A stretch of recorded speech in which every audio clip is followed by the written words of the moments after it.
can't move my arm! I'm Coyote Peterson. I'm the host of the Brave Wilderness channel on YouTube.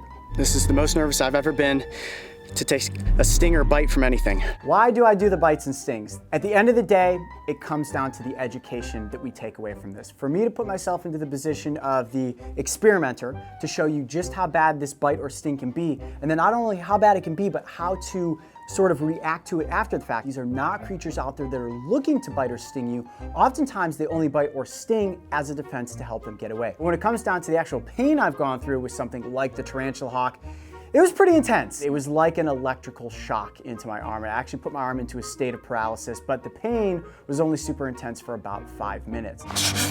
You all right? After that, my arm was still sore. It swelled up, almost twice the size. Basically, I learned that day, and hopefully everybody out there watching also learned that the tarantula hawk is definitely something you just want to admire from a safe distance. The tarantula hawk only ranks as like the third most painful sting on the insect sting pain index. 1 being least amount of pain, 4 being the most amount of pain. The only 4s that exist are the warrior wasp and the bullet ant. Now, the bullet ant I've been stung by. Okay, it's off, it's off, it's off! Oh my gosh! Oh my gosh! I would definitely say there's not a safe spot to be stung, and the reason I'm always stung on my left forearm is primarily for camera purposes. By placing my arm out in front of us on a table, it gives you a real clear sort of target zone. I hold these creatures safely in what are called entomology forceps, which are sort of soft-tipped tweezers. And because they're trying to get away, they're naturally in their process of like, okay, I'm gonna sting, I'm gonna sting. It takes a couple seconds and boom, you end up taking a sting. I drop the forceps, the bug comes off my arm, I safely get it underneath the glass capsule so that it is contained safely. And then we continue on with me explaining exactly what my body's going through. Hold on, I gotta try to control my heart rate. It is like, oh, it's hot!